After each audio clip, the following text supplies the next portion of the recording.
they agreed upon that now we should march towards Medina to depose Osman Raziyallahu Ta'ala an. Got it?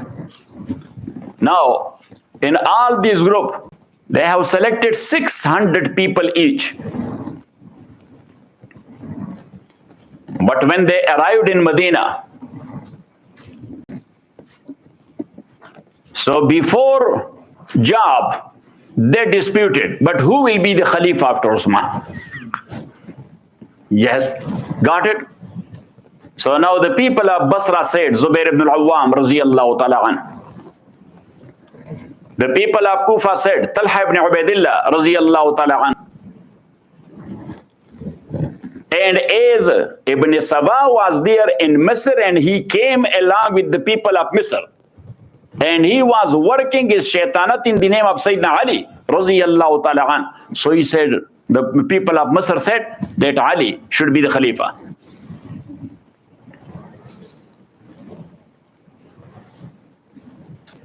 Now in Kufa, Ashtar Nakha'i, he was one of the critics of Osman Raziyallahu Ta'ala an. The governor of Kufa was Sayyid ibn As Raziyallahu an, and some other sincere Muslims. They asked Osman Raziyallahu Ta'ala if we can turn these Fatineen, or these people who are creating fitna, if we can turn them out of Kufa.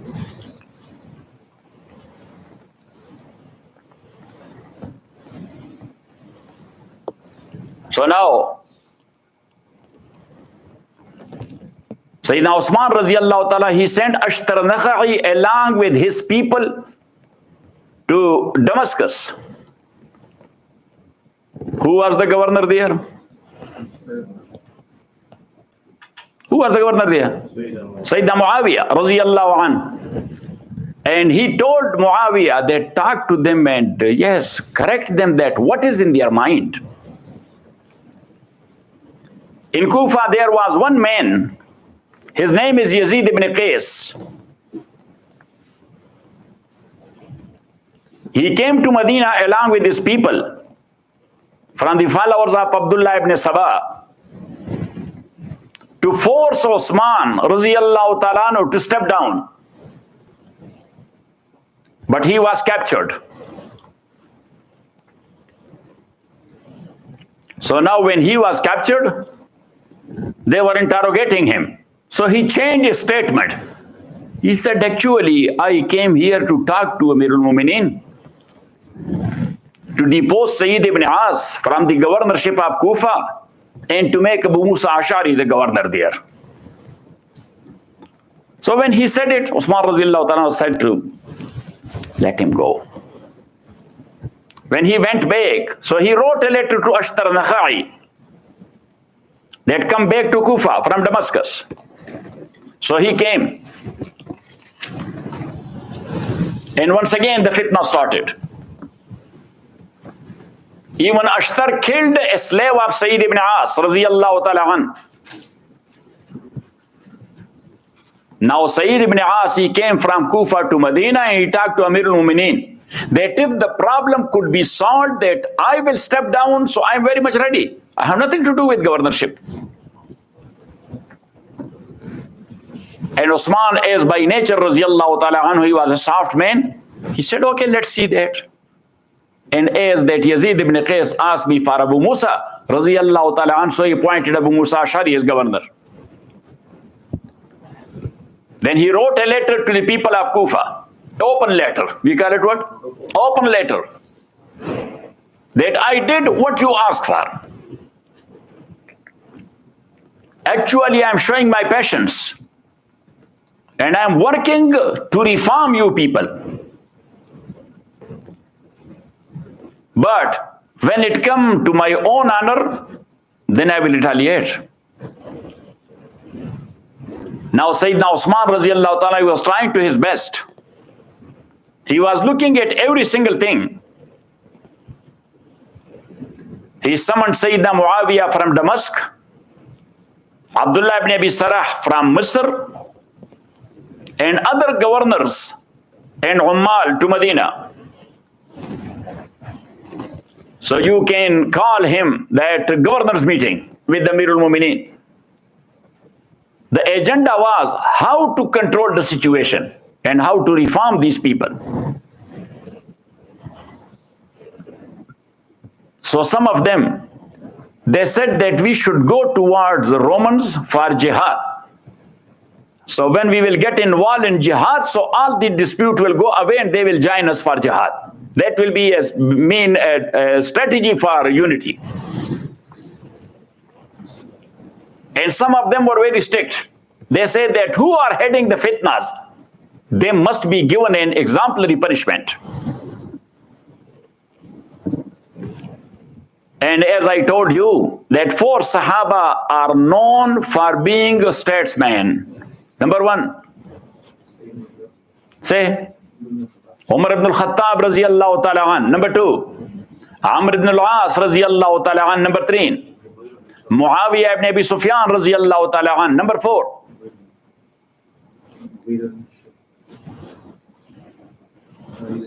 Sayyid ibn Amir raziyallahu ta'ala an.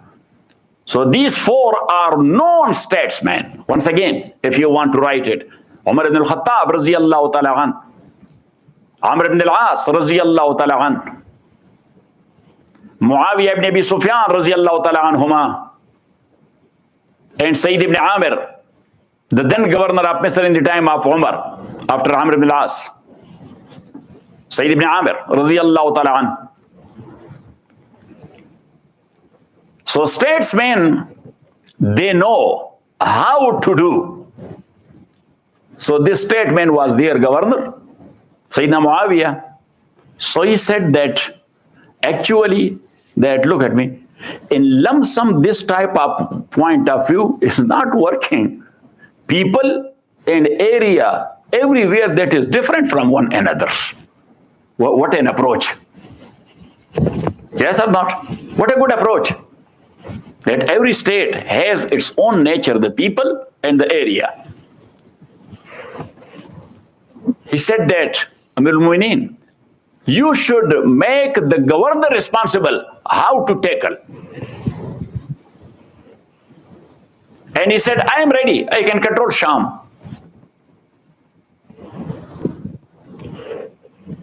Abdullah ibn Abi Sarah raziyallahu ta'ala an, he said actually, some of these people, they are in love with wealth. Yes, if we will give them something, it will work. This wealth work everywhere. Yes, if we will give them some wealth, maybe they will stop.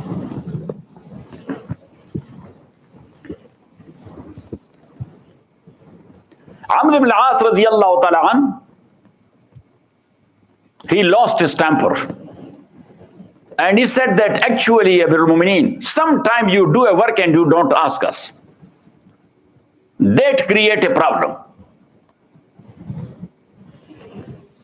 So you should do in consultation, otherwise you cannot. So just leave the job.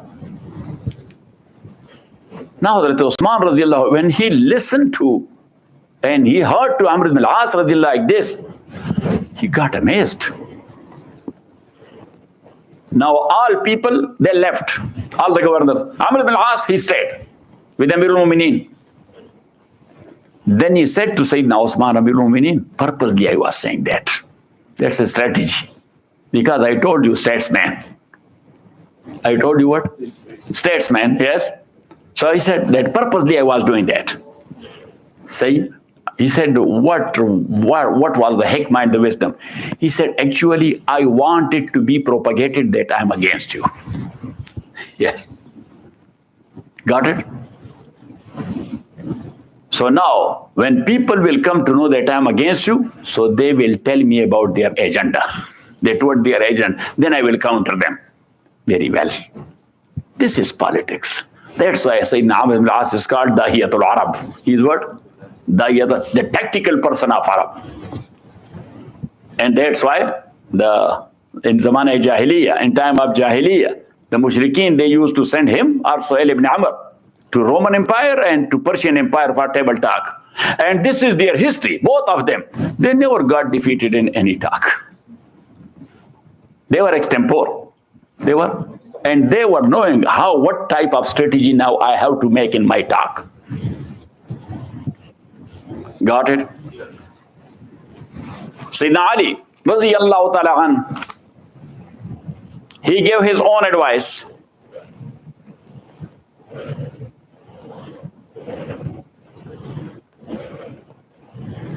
So some Sahaba Ridwanullah alayhim ajma'in,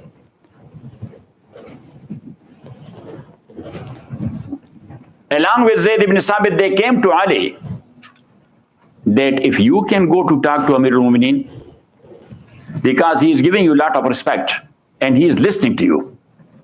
So if you will talk to him. Sayyidina Ali, when he came to Osman, he said, Amir al-Mu'mineen, actually, these Sahaba sent me to you. But I don't know what to talk to you and how to talk.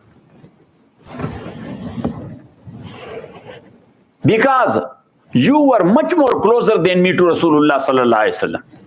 So now I will give you advice. Does it make sense? But they sent me.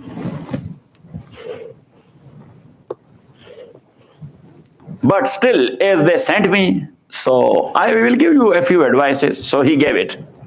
And Sayyidina Osman said, I got it. I accept it.